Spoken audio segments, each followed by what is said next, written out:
So last lecture, Professor Smith told me that he came in here and he covered, he did, I guess he did, oh, what happened? Oh, my machine broke, gosh.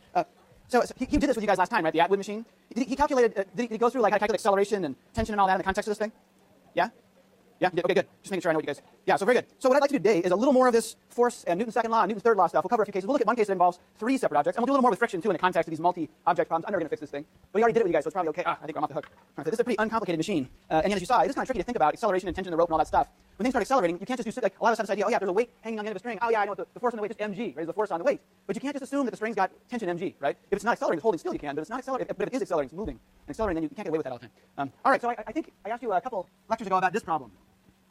So suppose you got a couple weights, M1, M2, and they're hanging from 2 ropes. Let's call this tension 1 and call the tension this rope tension 2. So I asked you about this and I said, figure out which of the tensions is bigger, if either. So are the tensions the same in this case? No. Who thinks they are the same? No one thinks they're the same. Who thinks T1 is bigger than T2? There's a few hands. Who thinks T2 is bigger than T1? I don't think I see. All right, so those who voted I think are getting it right. The top one's bigger for the same reason, right? If I had a pyramid, a human pyramid, like a bunch of people, their little heads are right here. So I got a bunch of people, doing this. Who's bearing the most weight? The people on the bottom or the people on top? The people on the bottom, right? So this is the other way around. Instead of supporting weight on your back, what you're doing, like if you imagine that you got a human chain, people are holding on. They're holding on to the top of the cliff, then holding on to the next person with their other hand. The poor guy at the top's doing, he's exerting the most force, right? He has to pull up on, there's more people below he's actually supporting. So this rope is supporting more weights than this rope is. So yeah, so we can sort of read off what the answer is going to be for the tensions. Did Professor Smith cover this last time, this problem? Let's go through it real quick, and then we'll go on to more challenging problems with moving pieces. But just to get our head straight, so in general, if you have a problem to solve like this, and the question is, all right, which one's bigger, T1 or T2? Maybe the question asks, okay, exactly what is T1 and T2? What are the values for those tensions? There's a formal procedure we go through to solve it. We use Newton's second law, and we have choices about what system we're going to choose. Like suppose the problem was, what is the tension in rope 1? What is T1? And that's all you're asked to solve. One way to solve that would be to just lump mass 1 and mass 2 together. Right? So if the question is, all right, what's T1? And that's all you're asked to solve. And your time's running out. You only got a few minutes left on the exam. So one way to do it would be to separately solve the tension of T2 and T1 to separate equations and relate them and all this stuff. But what you could also do is say, well, let's make a free body diagram for the system that consists of M1 plus M2. Just lump them together. Right? So if you did that, what would you get? Well, here's your free body diagram. You make a little dot. And now you've got a downward force due to gravity on M1. That's M1G. I'll write bigger so you can see it in that. M1G, right? And then you need a second downward force due to maybe the masses are different. I do this arrow a little longer. Maybe it's bigger. We got M2G. So there's 2 downward forces. Are there any other forces acting on our system besides the 2 downward forces? Yeah, right. There's a third force due to tension. Which tension do I want? If I'm doing a free body diagram that consists of M1 and M2, which tension do I want? What is the one that provides an external force on that system? Is it T1 or T2? T1. That's right. Here's my dot. Here's my T1. In fact, I didn't draw this to scale, did I? Because it must be, like, what is the acceleration of my system right now? It's 0. It's not accelerating. So that means that it must be that the force is balanced. That means T1 better be long enough. Well, it better be the same length as this plus this. So it should be that long if I drew it to scale. But the GSI is not going to ding me points. As long as I have the direction right on my free body diagram, that's okay. And as long as I labeled my forces so he or she knows what I'm doing. I'm still going to get full credit, but we can in our heads figure out what the answer is going to have to be once we solve. Do I want Newton's third law or Newton's second law now? To figure out what the force of to get the force of T1. Second law. That's right. So when I write down a free body diagram, I'm setting myself up to solve Newton's second law. Right? And by that I mean, I've got to decide on the direction. Let's define our axes. Maybe I'll draw the upward axis. Maybe I'll call it y, just because I often use y for vertical, but I don't have to. I can call it z or x or something else. Great. Then we'll do it in the y direction. Okay, so for this system then, I'd say, well, I've got an upward force of T1. I've got a downward force, which means negative, given my choice of convention for the y-axis, M1G, and I have another downward force of M2G, and that equals, actually, what mass is it? It's the mass of the system, right, times acceleration due to gravity in the y direction of the system. Well, first of all, what's the acceleration going to be? 0. Like, this thing's just hanging there. It's not moving at all. There's no change in the motion. It's always, velocity doesn't change, right? So the acceleration is 0, so it doesn't even matter. But just so we're clear, what is the mass of the system in this case? Is it M1? Is it M2? Oh, come on, give me something. Both. M1. Yeah. M1 plus M2. That's right. So it'd be M1 plus M2. This probably makes me angry too.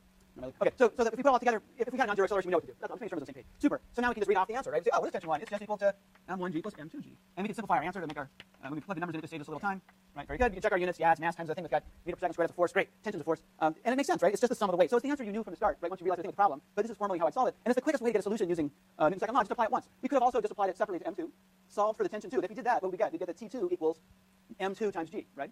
And then if we went to do the Newton's second law applied only to the first mass, then we get a relationship between T1 and T2 and M1G. We'd find that T1 equals T2 plus M1G. We'd add that to M2G. We'd get the same answer, right? But we would have gone through more steps. So with physics problems, in this class and any other physics class, you always have a variety of routes you can take to get to the answer. Of course, for every solution, for every path you can take the answer, there's like 50 paths that'll take it to, to a headache and no solution. So it's worth thinking through how to do these things. And there's a lot of ways to ball it up, but there are several ways to get it to work. And if you think about it ahead of time, the more facile you are with what you choose your system to be and thinking ahead of the problem, you can save yourself time. And it's also the case that the fewer steps you go through algebraically, the fewer mistakes you'll make. And it's easier to follow what you did. But just be clear. So when you write down your free body diagram, label what you're referring to. Right? And if you're asked a problem that says, oh yeah, write down the free body diagram for M1, well, this won't give you, you're not going to get full credit for this, right? Make sure you give us the free body diagram that's appropriate to what you're asked for. But if you're solving the problem, solve any way you want, right? Okay, great. Super. So that's formally how to solve that. How about this force table? So this thing is called the force table. I don't know. I guess it's a table that teaches us about forces, and it's doing the same thing that this guy's doing, except that now instead of 2 objects, we've got 3 objects, and we're going to assume no friction for this one right now. And I can stack up as long as the weights are the same on the left and the right, no matter what they are. There's going to be no acceleration. But what happens to the tension in the rope? If I had weights on both sides, does the tension change in the rope? Does it go up or down?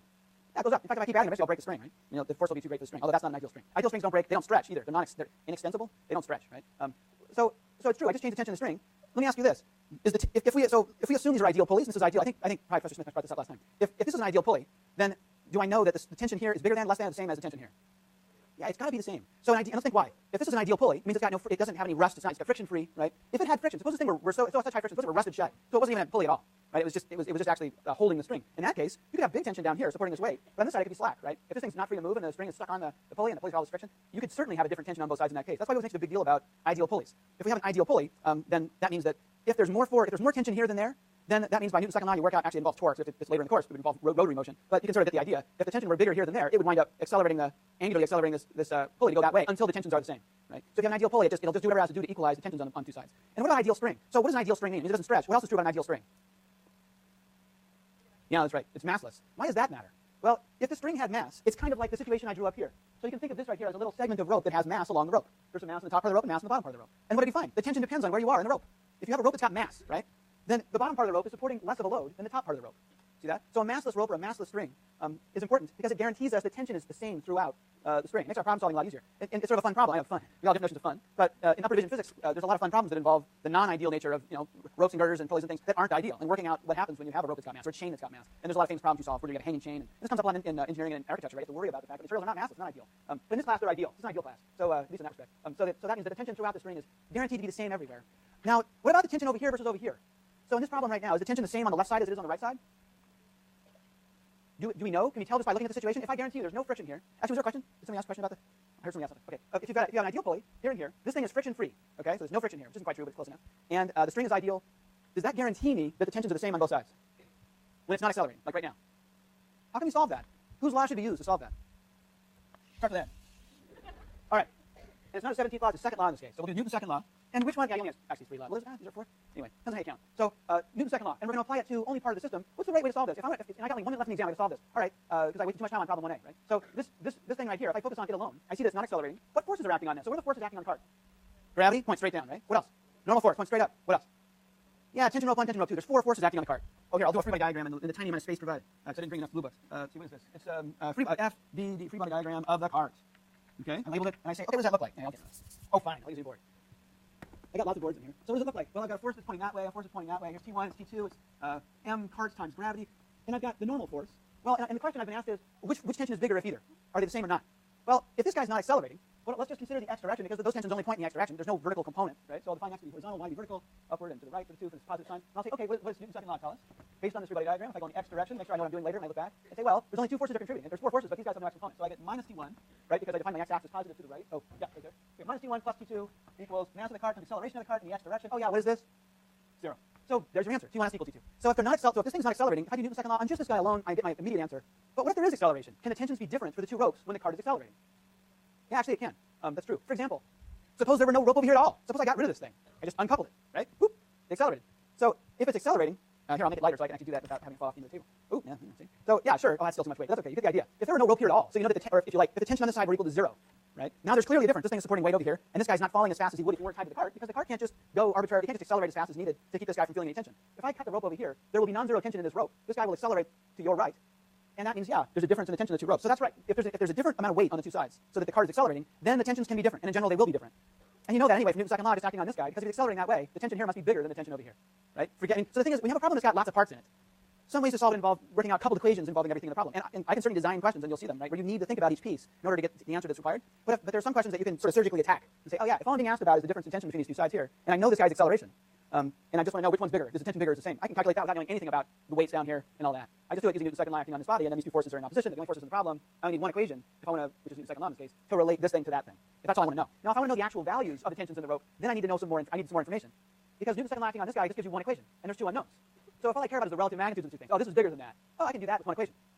But I can't get the absolute value. I can't get the magnitude, the full magnitude of the tensions, right? To get that into stuff in the bottom. So let's work that problem out. Let's say that I've got mass 1 here, mass 2 there, and some third mass for the cart, and these masses aren't the same. If this mass is bigger, as you guys can figure out, then accelerate that way, right? So maybe in that case, I might be asked, what's the tension in the 2 ropes? What's the acceleration of the cart? Those are 3 things I might be asked, right? So how do we work that out? Well, actually, that free body diagram still works for the cart. That's my cart free body diagram. That'll still work for this problem. Oop, oh. There we go. All right. Okay, so what are we solving for? Let's solve for let's figure out what the acceleration of the cart is. What's the acceleration? I'm going to be told we're given m1, m2, mass of the cart. I think that's all we need. And so what's our situation? I'll draw a picture of it. Here's my table. Here's my cart, right? Here's the weight. Okay. And I got m1. Here's m1. Here's m2. And now there's 4 possible tensions, but we're told these are ideal pulleys, right? So if we know these are ideal pulleys, that means that I can call this T1 and I can call this T1. This news here always disturbs me. I'm sorry. So there's T1, T1, same tension. And over here it might be different, right? We decide this needs to be different. We know that's the same as that, but we don't know if these are the same. So T2, T2. Here's the mass of the cart. All right. So that's what I'm faced with. And the question is, what's the acceleration of the cart? Acceleration of the cart. So how do we tackle this? There's several ways to do it. One way to do it is to write down Newton's second law for all 3 objects and couple them and solve it. So let's do that. So we've got Newton's second law for m1. Oh, and let's figure out our axes. So again, let's make vertical y and horizontal x. The thing is, in this problem, everything's only undergoing one-dimensional motion, each individual pieces.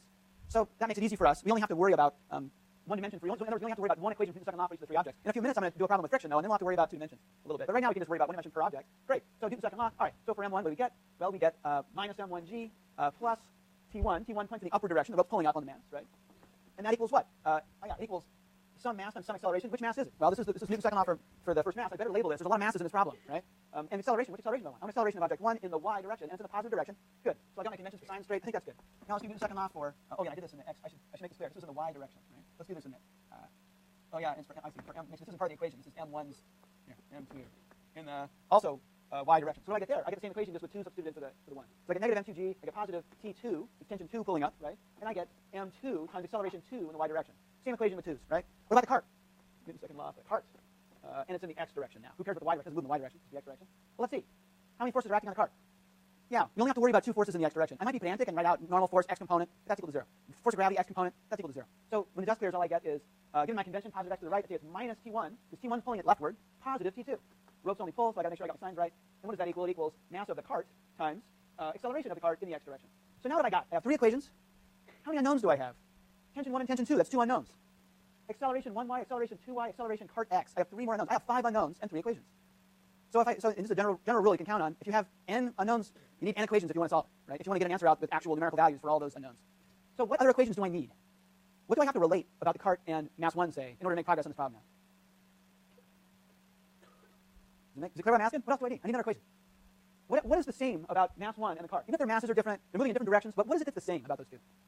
The acceleration. Not the direction of the acceleration, but the magnitude of the acceleration. And if we want to get the sign right, we have to pay a lot of attention to what we did with our x's and y's, and we do want to get the sign right. So how do we do that? Well, the first thing to notice is the position of m1. If I have m1 sitting right here, right, and the cart's right there, if I move the cart to the right by a meter, say, well, the mass has to go up by a meter. Does everyone see that? Like this. You can see right here. Right? So if I go in the negative y direction with this mass, it moves this guy in the negative x direction. If he goes in the positive x direction, he goes in the positive y direction. Positive, positive, negative, negative. So that means that the sign between their positions, this guy's y position and his x position, are related by a positive sign. Well, if I take a derivative and say, what about the velocities? Oh, well, his motion, if he's moving that way at 1 meter per second, then he'll move upward at 1 meter per second. Why? Because they're tied together by a rope that's inextensible. It can't stretch or shrink, right? If it's under tension, it's got a constant, like that distance plus that distance is constant, right? So the result is that the positions are related, the velocities are related, and the accelerations are related. And to get the sign right for that, I just remind myself, I just look at it and say, well, if he's going in the positive x direction, if he's moving in the positive direction that way, then he's moving in the positive y direction that way, given the conventions I chose. So I can write that down formally and say, oh yeah, acceleration of the cart in the x direction is equal to positive acceleration of mass 1 in the y direction. What about mass 2? Make sure I got my signs right. Yeah. What about mass 2? Is there a positive or negative relationship between the acceleration of the cart and the acceleration of mass 2? So if he goes down, right, then he goes to your right. He's moving in the positive direction for the x-axis, but he's going in the negative direction for the y-axis. Same thing for between these two guys, right? This is more obvious. When this mass goes down, this mass goes up. So between 1 and 2, they have the opposite relationship. Positive acceleration here means negative acceleration over there. And since these guys are positively related, they must be negatively related. See that? So that means that I can write this equation. A cart x equals negative a 2y. These are the 2 equations I need to add to those 3 equations to get 5 equations for 5 unknowns. This is generally going to be the case when you've got multiple objects in a problem, and the way you're solving is by applying Newton's second law to different parts of the problem. You're going to, at some point, relate the motions of these objects. This is a particularly easy case because the relationship of the motion is very simple, right? It changes direction. He's going in the